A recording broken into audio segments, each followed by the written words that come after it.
Welcome to 99 TV. నేను లక్ష్మి. ఈ ఏడాది తమిళనాడులో అసెంబ్లీ ఎన్నికలు జరగబోతున్న నేపథ్యంలో రాష్ట్ర రాజకీయాలు ఒక్కసారిగా వేడెక్కాయి. అధికారంలో ఉన్న డీఎంకే ప్రభుత్వాన్ని ఓడించాలనే లక్ష్యంతో ప్రతిపక్ష పార్టీలు కొత్త వ్యూహాలతో ముందుకు వస్తున్నాయి. గత కొన్ని సంవత్సరాలుగా తమిళనాడు రాజకీయాలలో డీఎంకే బలంగా కొనసాగుతుండగా ప్రతిపక్షాలు విడివిడిగా ఉండడంతో సరైన పోటీ ఇవ్వలేకపోయాయి. ఈ పరిస్థితిని మార్చాలనే ఉద్దేశంతో ఈసారి ప్రతిపక్షాలు ఏకతాటిపైకి రావాలని గట్టిగా ప్రయత్నిస్తున్నాయి.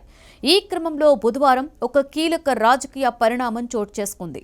ఎన్డీఏ కూటమిలోకి పట్టాలి మక్కల్ కట్చి పార్టీ అధికారికంగా చేరింది.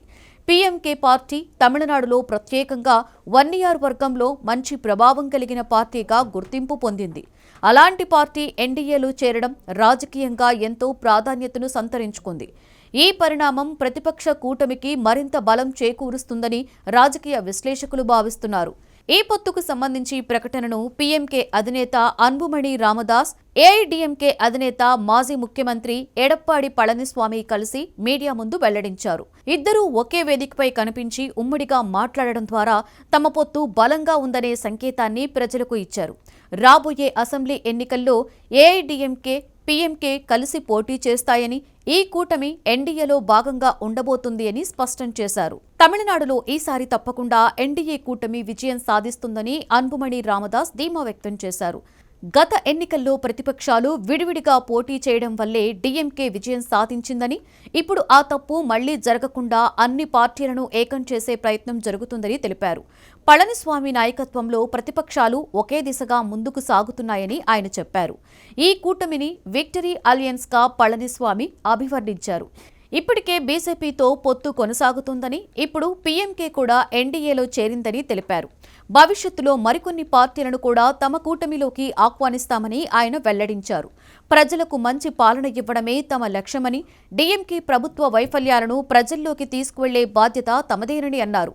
ఈ పరిణామాల మధ్య నటుడు విజయ్ స్థాపించిన తమిళగు వెట్రి కజగం పార్టీపై కూడా రాజకీయ వర్గాలలో ఆసక్తి నెలకొనింది. విజయ్ పార్టీని ఎన్డీఏలో చేర్చుకునేందుకు బీజేపీ ప్రయత్నాలు చేస్తోందనే ప్రచారం జోరుగా సాగుతోంది. గతంలో పళనిస్వామి కూడా స్టాలిన్ నేతృత్వంలోని డీఎంకేని ఓడించేందుకు ఎవరు ముందుకు వచ్చినా కలిసి నడుస్తామని వ్యాఖ్యానించారు. ఈ నేపథ్యంలో విజయ్ ఏ నిర్ణయం తీసుకుంటారన్నది తమిళనాడు రాజకీయాలలో కీలక అంశంగా మారింది. ప్రతిపక్ష కూటమి ఒక్కొక్కటిగా బలపడుతూ ముందుకొస్తుండగా మరొకవైపు ముఖ్యమంత్రి ఎంకే స్టాలిన్ నేతృత్వంలోని డీఎంకే కూడా వ్యూహాత్మకంగా స్పందించవలసిన పరిస్థితి ఏర్పడింది. సంక్షేమ పథకాలు, అభివృద్ధి కార్యక్రమాలు, కేంద్ర ప్రభుత్వంతో పోరాటం వంటి అంశాలను ప్రజల్లోకి తీసుకువెళ్లడం ద్వారా డీఎంకే తన బలాన్ని నిలుపుకునే ప్రయత్నం చేస్తోంది. అయితే ఈసారి ప్రతిపక్షాలు ఏకతాటిపై నిలబడితే పోటీ తీవ్రంగా ఉండబోతుందని స్పష్టంగా కనిపిస్తోంది. మొత్తంగా చూస్తే తమిళనాడులో రాబోయే అసెంబ్లీ ఎన్నికలు చాలా ఆసక్తికరంగా మారనున్నాయి. పీఎంకే ఎన్డీఏలో చేరడం ప్రతిపక్షాలకు కొత్త ఊపుని ఇచ్చింది.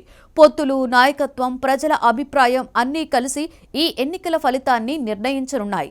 చివరకు ఎవరు అధికారంలోకి వస్తారన్నది ఓటర్లు ఇచ్చే తీర్పుపైనే ఆధారపడి ఉండగా, ఇప్పటి నుండే రాజకీయ సమీకరణాలు వేగంగా మారుతూ ఎన్నికల వాతావరణాన్ని మరింత ఉత్కంఠభరితంగా చేస్తున్నాయి.